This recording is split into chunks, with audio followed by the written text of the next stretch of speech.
మోడీ వారసుడు ఎవరు అనగానే సామాన్య మధ్యలో టక్కున మెదిలే రూపం యూపీ సీఎం యోగి ఆదిత్యనాథ్. ఉత్తరప్రదేశ్లో వరుసగా 2 సార్లు బీజేపీని అధికారంలోకి తీసుకొచ్చి ముఖ్యమంత్రిగా కొనసాగుతున్న చరిష్మా ఆయన సొంతం. అక్రమార్కులను నేలకూల్చే బుల్డోజర్ బాబాగా పేరున్న యోగి ఆదిత్యనాథ్ అటు ఆర్ఎస్ఎస్ ఇటు బీజేపీ ఆశీస్సులతో ప్రధానమంత్రి పీఠం అధిష్ఠించే రోజులు దగ్గరలోనే ఉన్నాయనేది కాషాయవాదుల బలమైన నమ్మకం, విశ్వాసం.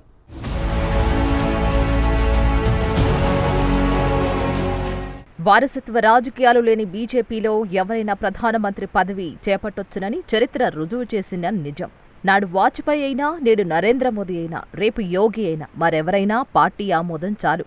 పార్టీ నిర్ణయం తప్పా ఒప్పా అనేది ప్రజాక్షేత్రంలో తేలిపోతుంది. 2014లో రాజ్నాథ్ సింగ్ పార్టీ ప్రెసిడెంట్ హోదాలో నాటి గుజరాత్ ముఖ్యమంత్రి నరేంద్ర మోదీని ప్రధానమంత్రి అభ్యర్థిగా ప్రకటించడం కలిసొచ్చింది. వరుసగా 3 సార్లు ప్రధానమంత్రి అభ్యర్థిగా పార్టీ ఆశీర్వాదంతో, ప్రజా దీవెనలతో మోదీ కొనసాగుతున్నారు. అయితే ఇప్పుడు ఆ పార్టీ నియమావళి 75 ఏండ్ల నిబంధన మున్ముందు బీజేపీ కొత్త ప్రధానమంత్రి అభ్యర్థి ఎవరు అనేది తేల్చాల్సిన సమయం తెచ్చింది. మోదీకి రిటైర్మెంట్ కాక తప్పని పరిస్థితి ఏర్పడడంతో నరేంద్రుడి వారసుడు ఆదిత్యుడేనా అనే అందరి ఆలోచనల్లో మెదిలే ప్రశ్న.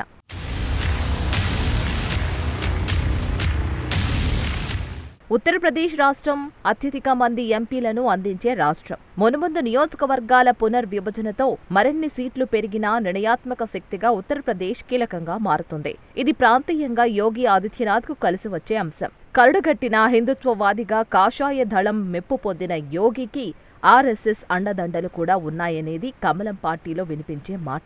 ఉత్తరప్రదేశ్ను ఆర్థికంగా ముందుకు నడిపిస్తున్న యోగి పరిపాలనాధ్యక్షుడిగా నిరూపించుకున్నారు.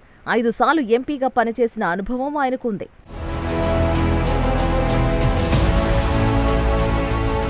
ప్రధానమంత్రి నరేంద్ర మోదీ సెప్టెంబర్ 17న 75వ పుట్టినరోజు పండగ చేసుకుంటున్నారు. 75 ఏళ్ల పైబడిన వారు క్రియాశీలక పదవుల్లో ఉండరాదనే నిబంధన నాడు లాల్ కృష్ణ అద్వానీ రూపంలో ఎదురైంది. ఉప ప్రధానిగా పనిచేసిన అద్వానీ ప్రధానమంత్రి నరేంద్ర మోదీ వచ్చాక పక్కకు తప్పుకోవాల్సి వచ్చింది. అయితే అద్వానీ ఆ సమయంలో ఎలాంటి కీలక పదవిలో లేరు. కొత్త పదవులు మాత్రమే ఆయన చేపట్టే అవకాశం లేకుండా పోయింది. కానీ ప్రధానమంత్రి నరేంద్ర మోదీ పరిస్థితి వేరు. ఆయన 3వ సారి ప్రధానమంత్రిగా కొనసాగుతూ పూర్తి ఫిట్గా ఉన్నారు. ఇప్పటికిప్పుడు ఆయన పదవి నుంచి తప్పించే అవసరం ఆయనకు పార్టీకి లేదు. వారసత్వ రాజకీయాలు లేని బీజేపీలో నాయకుడి ఎన్నిక సరైన సమయంలో జరగాల్సి ఉంటుంది. 2014 ఎన్నికలకు ముందు సుదీర్ఘ కసరత్తు, అనేక ఆట్లుపోట్ల మధ్య నరేంద్ర మోదీ పేరును రాజ్నాథ్ సింగ్ ప్రకటించారు. ప్రధానమంత్రి అభ్యర్థిగా మోదీ పేరు ప్రకటన సమయంలో బీజేపీ ప్రతిపక్షంలో ఉంది. ఇప్పుడు ఆయన రిటైర్మెంట్ కావాల్సి వస్తే బీజేపీ అధికారంలో ఉన్న సమయంలో జరుగుతుంది. పార్టీ ప్రధానమంత్రి అభ్యర్థి ఎంపిక ఇటు కమలదళంలో అటు ఎన్డీఏ పార్టీల మధ్య కూడా ఏకాభిప్రాయంతో ఓ కొలిక్కి వచ్చే అవకాశం ఉంది. బీజేపీ నాయకులకు పదవుల విషయంలో ఆర్ఎస్ఎస్ క్రియాశీలక పాత్ర పోషిస్తుందనేది అందరూ అనుకునే మాట.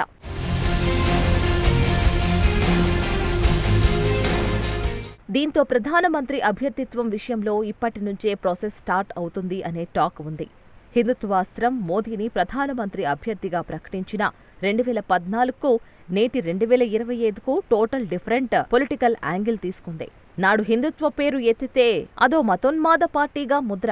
కానీ ఇప్పుడు మెజార్టీ ప్రజల అభిప్రాయాలు ప్రతిబింబించే హిందుత్వం గురించి మాట్లాడుకుంటే రాజకీయ పార్టీలకు మనుగడ కష్టం. నేడు హిందుత్వంకు కేర్ ఆఫ్ అడ్రస్ గా నిలిచిన యోగిని బీజేపీ ప్రధానమంత్రి అభ్యర్థి అవుతారని కాషాయవాదుల నమ్మకం. 1970 దశకంలో జన్మించిన యోగి ప్రధానమంత్రి అయితే ఎక్కువ కాలం పార్టీకి, దేశానికి దిక్సూచిగా ఉంటారు అనే టాక్ కూడా ఉంది. బ్రహ్మచారి అయిన యోగిలో బంధుప్రీతి, అవినీతి మచ్చకైనా లేకపోవడం ఆయనకు కలిసొచ్చే అంశం.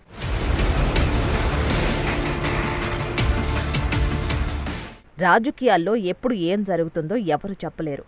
పాలిటిక్స్ అంటేనే డైనమిక్స్. క్రియాశీలక పదవులకు 75 ఏండ్ల నిబంధన అనేది బీజేపీ తనంత తానుగా ఏర్పాటు చేసుకున్న బంధం. దాన్ని సవరించుకునే విషయం పార్టీ ఇష్టం. మోదీ లాంటి నేతకు ఈ విషయంలో మినహాయింపు ఉంటుంది అనే మాటే ఎక్కువగా వినిపిస్తుంది. 5 ఏళ్లు పూర్తిస్థాయి పదవిలో ఉండడమే కాదు, ఆ తర్వాత ఎన్నికలకు కూడా మోదీ సారథ్యంలోనే వెళతామనేది బీజేపీ నేతలు చెప్పే మాట. అయితే ఆ తర్వాతైనా మోదీకి సరితూగే నాయకుణ్ణి తయారు చేసుకోవాలి కదా. అది ఇప్పటి నుంచి ప్రారంభమైతేనే అప్పటికి తేలుతుంది అనేది కొందరి మాట. మోదీ తర్వాత ఎవరు అంటే మాత్రం అందరూ చెప్పే మాట యోగి ఆదిత్యనాథ్.